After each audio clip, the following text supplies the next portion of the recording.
안녕하세요, 여러분. 디딤 영상 24번째 시간입니다. 오늘은 이항분포와 정규분포의 관계에 대해서 알아볼 거예요. 여러분은 이미 잘 알고 계시겠지만, 이항분포는 이산 확률 변수의 대표적인 확률 분포고요. 정규분포는 연속 확률 변수의 대표적인 확률 분포입니다. 선생님, 연속 확률 변수랑 이산 확률 변수 다 다르다고 했잖아요. 그런데 얘네 둘이 대체 어떤 관계가 있나요? 이걸 알아내는 게 오늘의 핵심이다 라고 생각하시면 좋을 것 같아요. 사실 이 문제를 해결하기 위해서는 딱 한 가지 문제 상황만 제대로 이해하시면 되거든요. 그래서 그 문제 상황을 한번 보도록 하겠습니다. 사실 교과서 뒤에 있는 여러분 예제라고 생각하시면 될 것 같은데 상황은 이래요. 한 명의 친구와 72번의 가위바위보를 할 때 26번 이상 35번 이하로 이길 확률을 구하시오. 자, 여러분, 이거는 가위바위보는 한 번, 두 번, 세 번 셀 수 있는 거죠. 셀 수 있는 시행이고 그 중간 값들은 가질 수 없잖아요. 그래서 가위바위보 숫자, 횟수와 관련된 거는 전형적인 이산 확률 변수입니다. 자, 이산 확률 변수가 따르는 분포는 우리가 뭐라고 했었죠? 맞아요. 얘는 이항분포를 따를 거예요. 이항분포. 그럼 여러분은 이거를 보는 순간 어떻게 마음을 먹을 수 있어야 했냐면 72번에 가위바위보를 한다고? 그런데 이길 확률이라고? 라는 걸 보고요. 아마 마음속으로 이런 걸 생각하셨을 겁니다. 이항분포 72, 가위로 이기거나 바위로 이기거나 보로 이기거나 세 가지 중에 하나로 이길 테니까 이길 확률은 3분의 1이라고 생각하시면 되고요. 요런 확률 분포를 마음속으로 떠올리셨을 거예요. 그럼 여러분 이건 뭐가 문제가 되냐면 여기 칸을 채우면 이제 이런 문제가 생깁니다. 이거는 72,3분의 1이지만 사실 실제로 한 번도 못 이길 수도 있죠. 한 번 이길 수도 있고 두 번 이길 수도 있고 마지막으로 72번 이길 수도 있고 전체 개가 있을 거예요. 그리고 중간에 26번 이상 35번 이하로 이길 확률을 구하라고 했으니까 여러분은 아하 이거 각각의 확률을 싹싹싹싹싹싹 구해가지고 여기 가운데 26부터 35까지의 확률만 더하면 되겠다라는 생각을 하실 수 있겠죠? 근데 여러분 생각을 한번 해보겠습니다. 자, 72번 중에 26번 이길 확률이라는 것은 전체 72번 중에 어딘지 모르지만 총 26번을 이겨야 하고요. 한 번 이길 확률이 3분의 1인데 그게 26번, 그럼 질 확률이 3분의 2인데 그게 72 빼기 26이 되는 거죠. 그런 식으로 구하면요. 72번 중에 35번 이길 확률이라는 거는 72C 35, 3분의 1에 35, 3분의 2에 72 빼기 35. 이걸 계산해야 된다는 거죠. 여러분 생각만 해도 끔찍하지 않아요? 여기 26부터 35번까지 해당하는 총 10개의 칸을요. 이렇게 확률을 싹싹싹싹 다 구해가지고 더하면 우리가 원하는 요 확률을 구할 수 있는 게 맞긴 맞습니다. 자, 근데 현실적으로 이걸 다 계산하는 게 가능할 것 같다, 불가능할 것 같다. 네, 좀 어렵겠죠. 그래서 우리에게 구세주가 있다라는 걸 기억하시면 좋을 것 같습니다. 자, 여러분 여기에 보시는 이 드무아브르라는 수학자는요, 프랑스의 수학자이고요.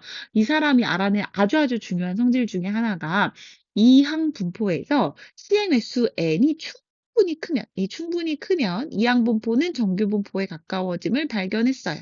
근데 이 충분히 크다라는 게 조금 애매하죠. 보통 어떻게 생각하시면 되냐면 이거 시행 횟수랑 그것이 일어날 확률 NP가요. 5보다 크고 동시에 NQ도 5보다 큰 거. 이 두 가지를 동시에 만족하면 시행 횟수가 충분히 크다라고 생각할 수 있습니다. 자, 여기서 Q는 무엇이냐면 일어나지 않을 확률이 1-P를 Q라고 하기로 우리가 약속했었어요. 그래서 이거를 드무아브로도 사실 어떤 과정을 통해서 알게 된 거냐면요. n이 15일 때, 30일 때, 50일 때 이항분포의 그래프를 이렇게 열심히 그려봤어요. 열심히 그려봤더니 처음에는 이렇게 생겼다가 나중엔 점점 이렇게 되고 요 모양이 마치 정교분포랑 비슷한데 거기에서 차가 난 거예요.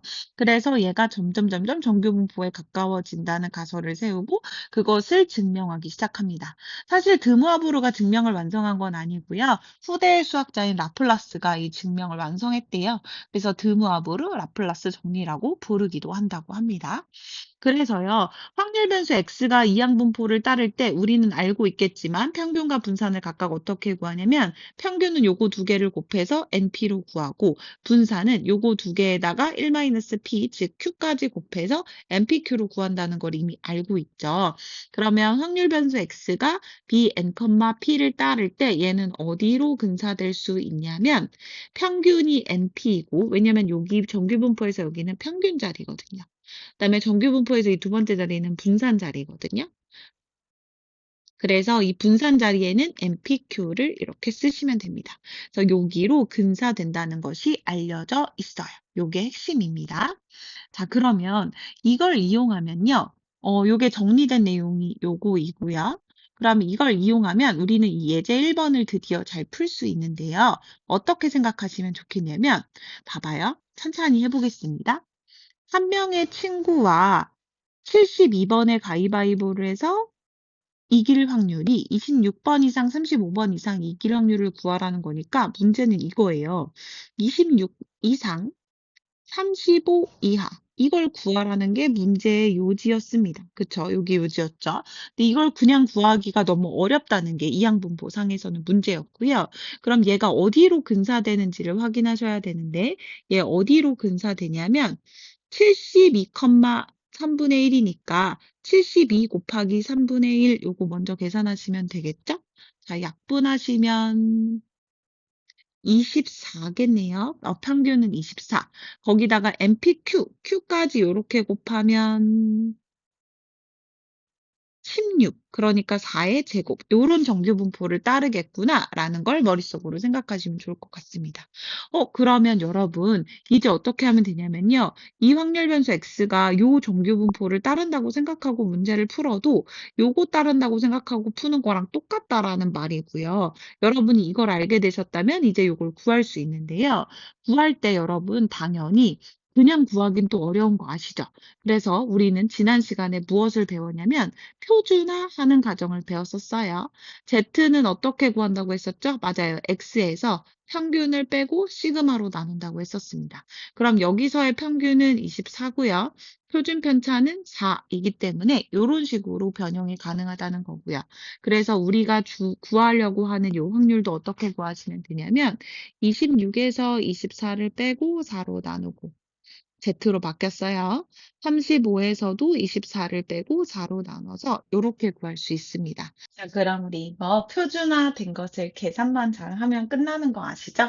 그래서 여기 예쁘게 정리해 보면 P의 4분의 2, 그 다음 Z 4분의 11 이렇게 되네요. 그럼 여러분 이거 이렇게 분수인 상태로 놔두지 마시고 소수로 바꿔야 우리가 표준 정규분포표를 이용할 수 있거든요. 그래서 소수로 바꾸면 여기는 0.5가 될 것 같고요. 4분의 11은 2를 넘어가는 거죠. 2와 4분의 3이니까 2.75가 된다는 걸 여러분이 확인하실 수 있을 겁니다.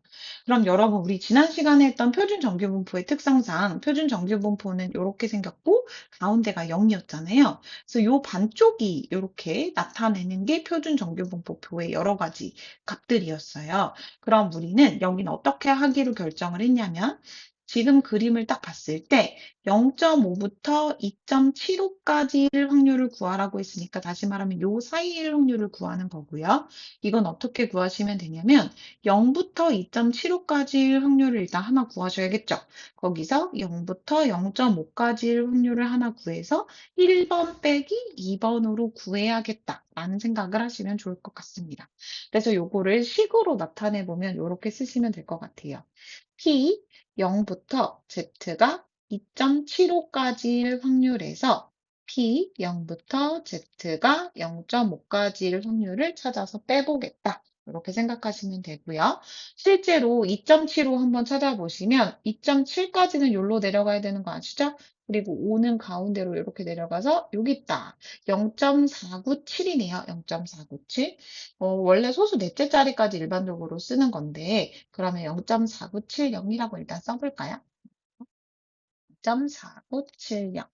그 다음에 0.5까지일 확률을 빼라고 했으니까 0.5 찾아볼게요. 0.5 찾으면 0.1925라는 걸 알 수 있습니다. 그래서 빼기 0.1925. 요거 계산하시면 돼요. 그럼 우리 이제 빼기만 잘하면 되는 거죠? 0.4970에서 0.1915 이렇게 빼시면 되고요. 빼면 여기에서 내려오면 되겠네요. 앞에는 뭐 받아내림 할 게 없습니다. 5, 5, 0, 3. 그럼 0.335군요. 네, 3055 이렇게 구하시면 될 것 같습니다. 됐죠? 자, 요 내용이 여기 예제에 잘 소개가 되어 있어요. 그래서 여러분이 일단 기억하실 건 뭐냐면, x가 이항분포 이렇게 b, n, p를 따를 때 n이 충분히 크냐, 이때 n이 충분히 크다라는 것은 np가 5보다 크고, 그다음에 nq도 5보다 크고, 이 두 가지를 동시에 만족하면 우리는 이것을 정규분포로 근사할 수 있고, 그때 평균 NP, 분산 NPQ 꼴로 이렇게 근사된다. 그래서 요걸 이용해서 계산을 해도 좋다. 그래서 예를 들어 이항분포가 이렇게 x가 이항분포 64,2분의 1을 따른다고 할 때 우리는 이거 정규분포로 64 곱하기 2분의 1이니까 32. 거기다 또 2분의 1을 곱하니까 16이죠. 그래서 요걸로 바꿔서 쓸 수 있다라는 걸 기억하시면 됩니다.